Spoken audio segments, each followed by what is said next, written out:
دین اسلام نے ہمیں یہ بتلایا ہے کہ یہاں آنے سے پہلے سب لوگ عالم ارواح میں تھے، اور یہاں آنے کے بعد سب لوگ عالم دنیا میں آ گئے۔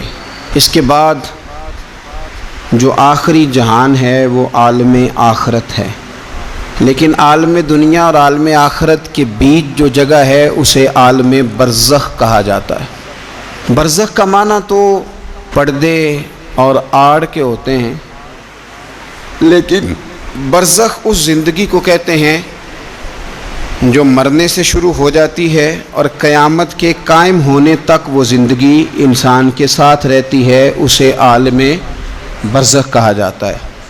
اسی کو قبر کی زندگی کہا جاتا ہے۔ لیکن عالم برزخ کیوں کہا جاتا ہے، اس کی کیا وجہ ہے؟ تو اس کی وجہ یہ ہے کہ ہر آدمی کو قبر نصیب نہیں ہوتی، تو جو جل کے مر گیا جزا اور سزا اسے بھی ملے گی، عذاب قبر اسے بھی ہوگا، پر اس کا نام کیا ہے؟ عالم برزخ۔ جو آدمی دریا میں ڈوب گیا جزا اور سزا کا معاملہ اس کے ساتھ بھی ہے، لیکن نام اس کا کیا ہے؟ عالم برزخ۔ نبی کریم صلی اللہ تعالی علیہ وسلم ارشاد فرمانے لگے، حضور فرماتے ہیں کہ ایک شخص نے وصیت کی تھی کہ جب میں مر جاؤں تو مجھے بڑا ڈر آتا ہے، میں اللہ کے حضور کس طرح کھڑا ہوں گا۔ اپنی اولاد سے کہنے لگا کہ اس طرح کرنا کہ میری لاش کو جلا دینا، پھر میری راکھ کو ہواؤں میں اڑا دینا، میں اپنے رب کریم کے سامنے کھڑا نہیں ہو سکتا۔ اس کے بچوں نے اسی طرح کیا۔ تو حضور صلی اللہ علیہ وسلم فرماتے ہیں پھر اللہ نے زمین کے ذروں کو حکم دیا اور زمین نے سارے ذرے اکٹھے کیے، پھر رب نے اسے زندگی دی اور پھر پوچھا یہ تو نے وصیت کیوں کی تھی؟ تو اس کرتا اللہ میں تیرے سامنے کھڑا نہیں ہو سکتا تھا، مجھے اپنے اعمال کا پتہ تھا، جے ویکھا میں عملاں والے تے پھر تے کچھ نہیں نا میرے پلے، تو میں ڈرتا تھا کہ کیا بنے گا۔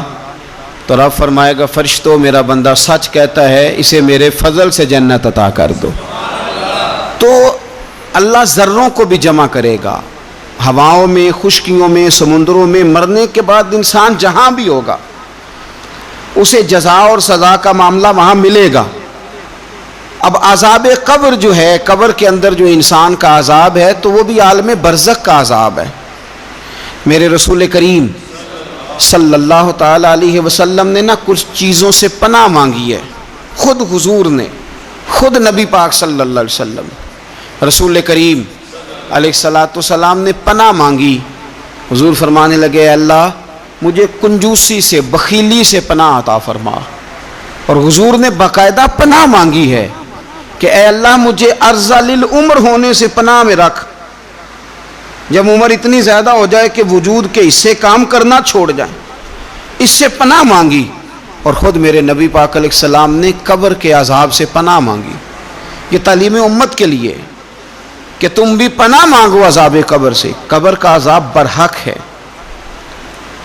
قبر کے لیے تیاری کر کے رکھنا، اپنی قبر کو یاد رکھنا، مر جانے کو یاد رکھنا۔ حضرت سعد بن معاذ رضی اللہ تعالیٰ عنہ کا جب جنازہ تھا تو صحابہ کرام فرماتے ہیں حضور نے نماز جنازہ کی امامت فرمائی تو قبر کے تیار ہونے میں کچھ دیر تھی، تو رسول کریم صلی اللہ علیہ وسلم زمین پر بیٹھ گئے اور ایک لکڑی سے حضور زمین کریدنے لگے، لکڑی سے۔ ہم وہ انتظار تھے کہ اللہ کے رسول صلی اللہ علیہ وسلم سر مبارک اٹھائیں، ہمیں کو نصیحت کریں۔ فرماتے حضور نے سر اقدس اٹھایا تو حضور کی آنکھوں میں آنسو تھے، اور رو کے حضور فرمانے لگے، رو کے کہ اس قبر کے عذاب سے رب کی پناہ مانگو اور اس کے لیے تیاری کر لو، یہ بڑا سخت دن ہے۔ رو کے حضور نے فرمایا، رو کے۔ آج تو لوگ مذاق بناتے ہیں، آج لوگ مذاق اڑاتے ہیں، کچھ فقیر صوفی درویش کہلانے والے بھی، وہ کہتے ہیں جو مولوی بتا رہا ہے نا قبر میں بچھو ہوں گے، سانپ ہوں گے، یہ تو مولوی اپنی قبر بتا رہا ہے، ہمارا اس سے کیا لینا دینا ہے۔ خدا سے ڈریں۔ وہ چیزیں جو احادیث مبارکہ میں آ گئیں جس سے نبی پاک نے ہمیں سمجھایا، آپ اس تنبیہ کو، اس نصیحت کو آپ اس رنگ میں لیں گے کہ مذاق بنایا جائے گا دین کا؟ بجائے اس کے کہ اس سے ڈرا جائے، بجائے اس سے حضرت سیدنا برا بن عازب رضی اللہ تعالیٰ عنہ ارشاد فرماتے ہیں کہ میں نے نبی پاک صلی اللہ تعالیٰ علیہ وآلہ وسلم سے خود اس بات کو سنا ہے، خود رسول کریم صلی اللہ علیہ وسلم نے فرمایا۔ حضرت زید بن ثابت رضی اللہ تعالیٰ عنہ بھی اس بات کے راوی ہیں، فرماتے ہم جا رہے تھے تو 5-6 قبریں تھی، تو حضور نے فرمایا کن کی قبریں؟ ہم نے عرض کی یا رسول اللہ صلی اللہ علیہ وسلم یہ کافروں کی قبریں، یہ صحیح مسلم میں حدیث موجود ہے، کفار کی قبریں۔ تو اللہ کے رسول صلی اللہ علیہ وسلم فرمانے لگے، ذرا حدیث کے لفظوں پہ غور کرنا، حضور فرمانے لگے اگر مجھے ڈر نہ ہوتا کہ تم اپنے مردوں کو دفن کرنا چھوڑ دو گے، اگر مجھے اس بات کا ڈر نہ ہوتا کہ تم اپنے لوگوں کو، مرنے والوں کو قبروں میں دفن کرنا چھوڑ دو گے، اگر یہ مجھے ڈر نہ ہوتا تو میں تمہیں سناتا کہ قبر کے اندر کس طرح عذاب ہوتا ہے، تمہیں دنیا میں رہ کے میں سناتا، پر ڈر ہے کہ کہیں تم اپنے مرنے والوں کو قبروں میں دفن کرنا چھوڑ ہی نہ دو، اس لیے میں تمہیں یہ بات نہیں بتاتا۔ اور میرے رسول کریم صلی اللہ تعالیٰ علیہ وآلہ وسلم نے پھر ارشاد فرمایا، اپنے غلاموں کی طرف نظر فرمائی، یہ بات کہہ کے کہ اگر مجھے ڈر نہ ہوتا کہ تم دفن کرنا چھوڑ دو گے تو تمہیں میں سنا دیتا کہ قبر میں کیا عذاب ہوتا ہے۔ پھر حضور نے صحابہ سے فرمایا چلو بھائی دوزخ کے عذاب سے اللہ کی پناہ مانگو، تو سب کہنے لگے ہم دوزخ کے عذاب سے اللہ کی پناہ مانگتے ہیں۔ پھر نبی پاک صلی اللہ تعالیٰ علیہ وسلم نے ارشاد فرمایا تم سب کہو کہ ہم قبر کے عذاب سے اللہ کی پناہ مانگتے ہیں۔ تو صحابہ نے کہا ہم قبر کے عذاب سے اللہ کی پناہ مانگتے ہیں۔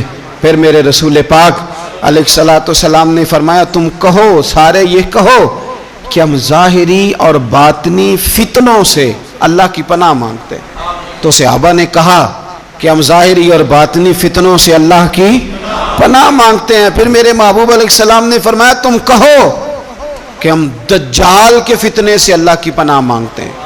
تو صحابہ کرام نے کہا کہ اے اللہ ہم دجال کے فتنے سے تیری پناہ میں آتے ہیں۔ نبی پاک علیہ السلام نے یہ الفاظ کہہ کے یہ بات بتلا کے ہمیں سمجھا دیا، ہمیں قائل فرمایا محبوب نے کہ یاد رکھنا، اس بات کو اچھی طرح سمجھ لینا کہ اگر مجھے ڈر نہ ہوتا کہ تم اپنے مردوں کو دفن کرنا چھوڑ دو گے تو تمہیں بتلا دیتا کہ قبر میں کتنا سخت عذاب ہوتا ہے۔ اپنے معاملات پر غور کریں۔ ہمارا وہ کسی شاعر نے کہا تھا کہ مرنے کے بعد مجھ کو 2 گز زمین جو ملی تو دیکھو بعد مرنے کے ہی ہم جاگیردار ہو گئے۔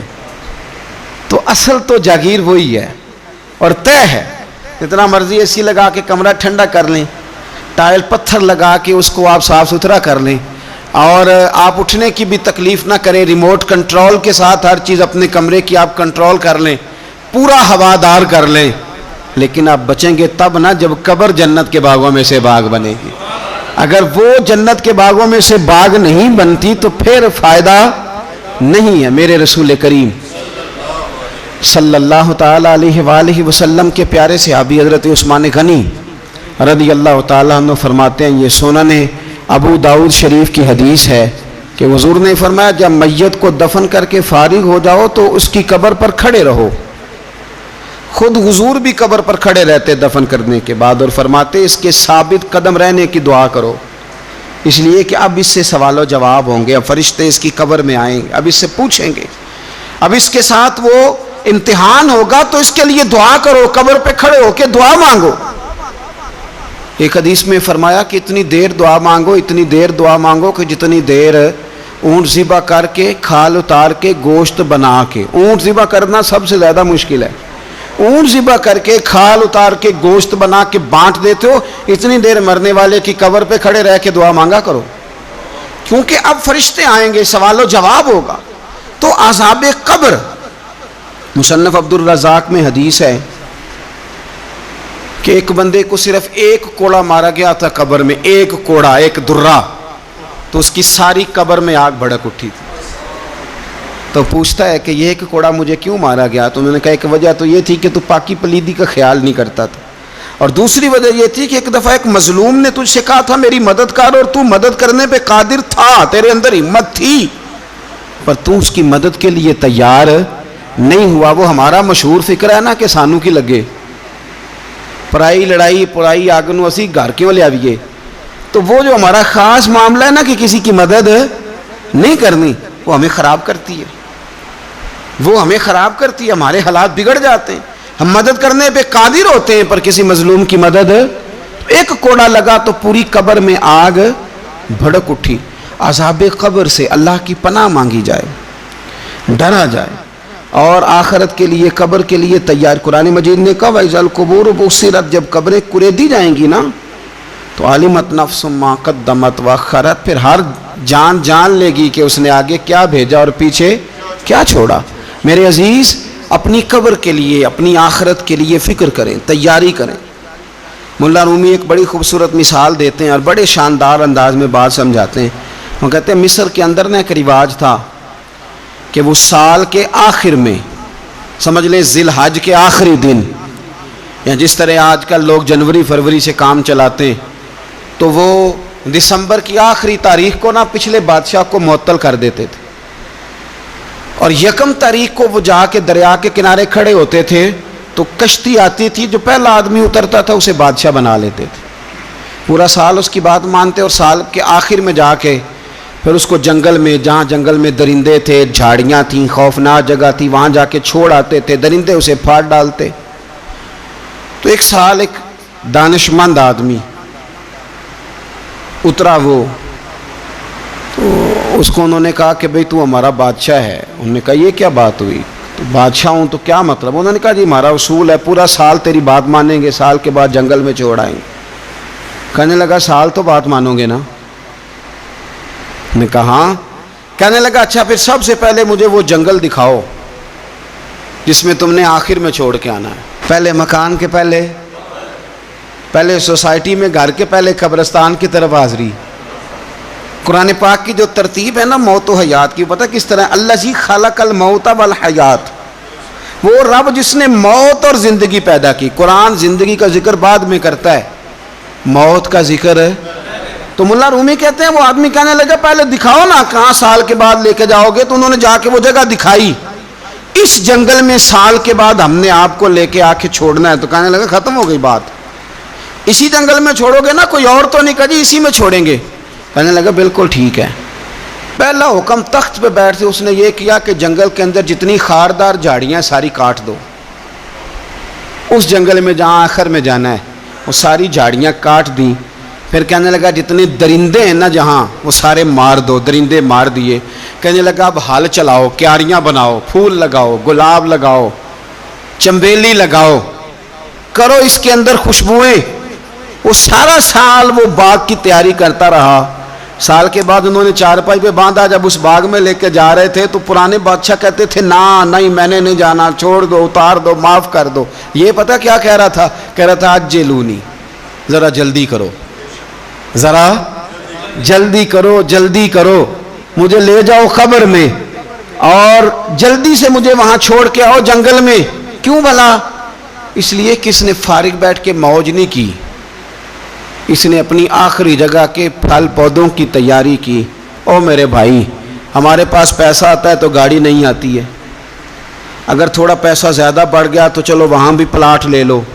کوئی بندہ بھی اپنی آخرت کے لیے، قبر حشر کے لیے سوچنے کو تیار؟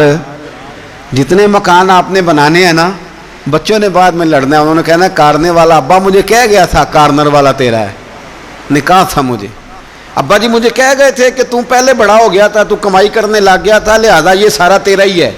وہ سب کو کوئی نہ کوئی بات ابا کان میں کہہ ہی جاتا ہے، سب نے اپنے حصے کی کوئی نہ کوئی بات یاد کی ہوتی۔ ابا نے کہاں جانا ہے؟ جہاں حالت بڑی خراب ہے، جہاں حالات بڑے پیچیدہ ہیں، مہربانی فرمائیں۔ وہ جو تیاری ہے نا آخرت کی، یہاں رہ کے قبر کی تیاری کریں، یہاں رہ کے وہاں کے کیڑے مکوڑے ماریں، پھر وہاں جانے میں کوئی پریشانی نہیں ہوگی۔ پھر تو بندہ بھاگ کے جائے گا، بندہ بھاگ کے جائے گا۔ میں سنیا رات قبر دی کالی، تو پھر کہنے لگے میں تے بھی سنیا اتھے اونے ہونا ہے جدے موڈے کملی کالی۔ تو یہ تو تب ہے نا کہ جب آپ نے اس کے لیے کچھ تیاری کی ہو۔ میرے رسول کریم علیہ السلام نے مومن کی قبر کا حال بھی بتایا، یہ تو ہے نا عذاب ان لوگوں کے لیے جو نافرمانی کرنے والے ہیں، یہ ان کی قبر کا حال بتایا۔ تو سنن ترمذی میں صحیح ابن حبان میں حضرت ابو ہریرہ رضی اللہ تعالیٰ عنہ بیان کرتے ہیں کہ حضور صلی اللہ علیہ وسلم نے فرمایا جب میت کو قبر میں رکھا جاتا ہے تو اس کے پاس سیاہ رنگ والے اور نیلی آنکھوں والے 2 فرشتے آتے ہیں اور اس کو اٹھا کے بٹھاتے ہیں۔ باقی حدیثوں میں 3 ہی سوال ہیں، لیکن اس حدیث میں حضور نے فرمایا انہوں نے بس میرے بارے میں ہی پوچھنا ہے، اٹھا کے بس میرے بارے میں صرف یہ پوچھنا ہے، بتا مدینے والے محبوب کے بارے میں دنیا میں کیا کہا کرتا تھا، کیا کہا کرتا تھا ان کے بارے میں دنیا میں۔ تو اعلیٰ حضرت بریلوی تو کہتے ہیں میں نے تو کہہ دینا ہے، سرور کہوں کہ مالک و مولا کہوں تجھے، باغ خلیل کا گل زیبا کہوں تجھے، تیرے تو وصف عید تناہی سے ہیں بری، حیران ہوں میرے شاہ میں کیا کیا کہوں تجھے، لیکن رضا نے ختم سخن اس پہ کر دیا، خالق کا بندہ خلق کا آقا کہوں تجھے۔ اور پیر میر علی شاہ صاحب کہتے ہیں میں نے وہاں یہ کہنا ہے کہ مکھ چند بدر شاہ شانی ہے تے متھ چمک دی لاٹ نورانی ہے، کالی زلف تے اکھ مستانی ہے، مخمور اکھی ہیں مد بریاں، سبحان اللہ ما اجمل کا ما اکمل کا ما احسن کا، تے کتھے مہر علی کتھے تیری ثنا، مشتاق اکھیں کتھے جاڑی۔ تو نبی پاک علیہ السلام فرماتے ہیں میرے بارے میں پوچھیں گے، میرے بارے میں۔ ویسے بھی ایک سوال لازمی ہوتا ہے نا، یہ والا سوال لازمی ہے، من ربو کا پوچھ کے نا تو جنت جہنم کا فیصلہ نہیں، ماں دینوں کا پوچھ کے جنت جہنم کا فیصلہ۔ ہاں بات اگر ختم ہونی ہے تو مدینے والے کے سوال پہ ختم ہونی ہے، اس لیے کھل کے نعتیں پڑھا کرو، راج کے درود پڑھا کرو، یہ بات یاد رکھیں، یہ فیصلہ حضور کی ذات پہ ختم ہونا ہے۔ میرے نا وہ شکایتیں کرتے ہیں نا لوگ آ کے، تو ایک بچی کو ہمارے ہاں داخل کرانے کے لیے ایک صاحب لے کے آئے تو کہنے لگے بڑا عرصہ اسے فلانے مدرسے میں داخل کرایا، سوائے نعتوں کے کچھ بھی نہیں سیکھا اس نے۔ تو میں انہوں نے آخیا چاچا جی جیڑی اصل کام سی وہ تو سیکھ گئی ہے نا تہاڈی بچی، قرآن و سنت بھی حضور کی نعت ہی ہے، لیکن آپ کو پتہ ہے کہ بات ختم مدینے والے کی نعت پہ ہی ہوتی ہے، حضور کا پیار اصل ہے۔ تو حضور فرماتے ہیں میرے بارے میں پوچھا جائے گا، وہ کہے گا کہ ان کے بارے میں کیا پوچھتے ہو، اشہد ان لا الہ الا اللہ واشہد ان محمدن عبدہ ورسولہ۔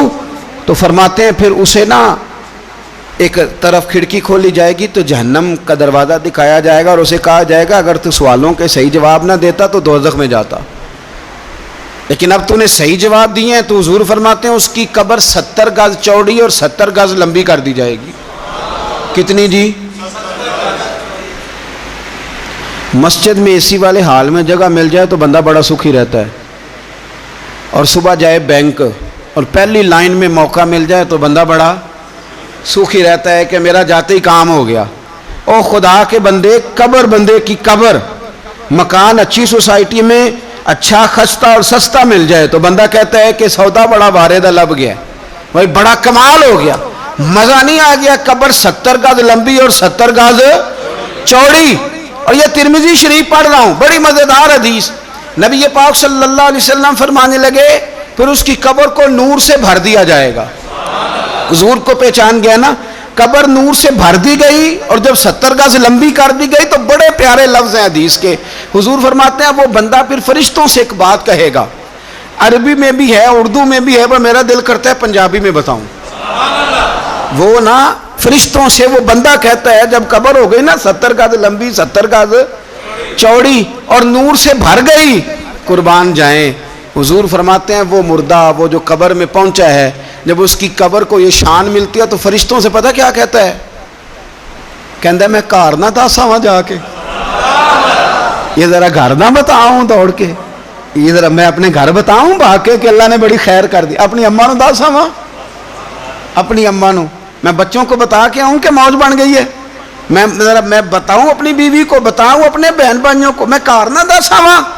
قربان جائیں میرے رسول کریم علیہ السلام فرماتے ہیں فرشتے اس سے کہتے ہیں نہیں تو کسی کو نہ بتا، نم کا نومت العروس، تو اس طرح سو جا جس طرح پہلی رات کی دلہن سویا کرتی، وہ بڑے چاؤں میں سوتی ہے، وہ بڑے پریم میں سوتی ہے، نئی زندگی کا آغاز ہوتا ہے تو سوتی ہے، اور فرشتے کہتے ہیں اب تجھے وہی آ کے جگائے گا جو تیرے اہل میں تجھے سب سے زیادہ محبوب ہوگا، جو تجھے سب سے زیادہ محبوب ہوگا۔ میرا تو ایمان ہے کہ ہمیں تو قبر سے آ کے جگائیں گے بھی مدینے والے رسول، کہیں گے آؤ غلاموں چلیں، آؤ غلاموں۔ اور وہ کشمیر کے رومی وقت نے میاں صاحب نے کہا تھا بعد مرن دے قبر میری تے میرے پیرا جے کر پامے پھیرا۔ آپ حسن دیکھیں کلام کا اور انداز دیکھیں، بعد مرن دے قبر میری تے میرے پیرا جے کر پامے پھیرا، تے قبر دے وچوں ہڈیاں اٹھ کے مجرا کر سن تیرا۔ تو ایک دفعہ آ تو صحیح، میں لوگوں کو وجد کر کے دکھاؤں گا کہ دیکھو نا وہ آج آئے ہیں، وہ آئے ہیں میرے مزار پہ، آج دیکھو ذرا رنگ تو دیکھو کس طرح نرالا اور انوکھا ہو گیا، وہ خود آئے ہیں۔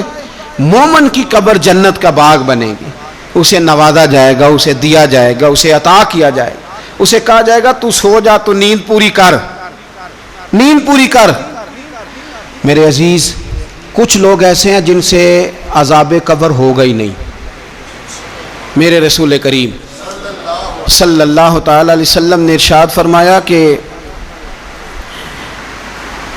جو اللہ کے رستے میں شہید ہو گیا، یہ سنن نسائی میں موجود ہے، اسے عذاب قبر نہیں ہوگا، بلکہ ایک حدیث میں تو فرمایا حساب کتاب ہی نہیں ہوگا، اللہ بغیر سوال جواب کے جنت عطا فرما دے۔ کچھ لوگوں کو نا لوگوں کی بخشش پہ بھی مسئلہ ہی بنتا ہے کہ کوئی بخشا نہ جائے۔ اور ایک صاحب کہہ رہے تھے جی یہ کیا معاملہ ہے کہ جمعے کو بندہ مر گیا یا فلانا ہو گیا تو اس سے حساب کتاب نہیں ہوگا، اتنے بڑے جرم لوگوں نے کی، اتنے پاپ، اور جمعے کو مر گیا تو بخشا جائے گا۔ تو میں نے کہا جرموں کا بھی اسے حساب اللہ لے لے گا، لیکن میاں حساب کتاب کی ڈیوٹی نہ اللہ کی ہے تو بہتر یہ ہے کہ اسی کے ہاتھ میں رہے، تو نہ اپنے ہاتھ میں لینے کی کوشش کر۔ سنن ترمذی کی حدیث۔ ہمیں پتہ نہیں کیا مصیبت ہے، ہمیں پتہ نہیں کیا مسئلہ ہے۔ ایک جنازے سے میں نکلا، آپ یقین کریں کبھی کبھی کلیجہ پھٹ جاتا ہے۔ میں ایک جنازے سے نکلا تو میرے ساتھ ایک بندہ جنازہ پڑھ کے نکلا، تو کہنے لگا جی پیر صاحب دیکھیں آج کتنی دنیا آئی ہے، حالانکہ یہ بندہ اس طرح کا تھا، اس طرح کا تھا، اس طرح کا تھا۔ میں نے اسے کہا، میں نے کہا یار تجھے تو فکر ہی لگ گئی ہے کہیں جنت میں چلا ہی نہ جائے، شرم آنی چاہیے ہمیں۔ اللہ فرماتے ہیں جنت اتنی چوڑی ہے جتنے زمین و آسمان، اس کی چوڑائی زمین اور آسمان کے برابر ہے، تو ہم تو اپنے علاوہ کسی کو جانے نہیں دینا چاہتے جنت میں۔ اور بس کریں، جنت خدا کا فضل ہے، اور اللہ فرماتے ہیں میرا فضل میں جسے چاہتا ہوں عطا کرتا ہوں۔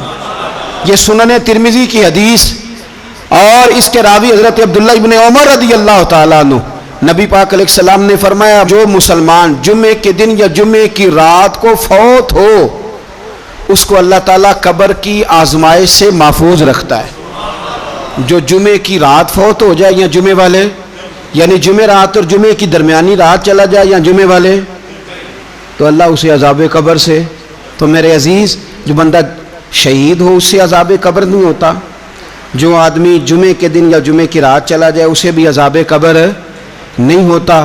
اور میرے رسول کریم صلی اللہ تعالیٰ علیہ وسلم نے فرمایا جو بندہ ایک دن اور ایک رات، یہ حدیث صحیح مسلم میں، سنن ترمذی میں، مصنف عبد الرزاق میں موجود ہے، ایک دن اور ایک رات اللہ کی رضا کے لیے اسلامی سرحد پہ پہرا دے۔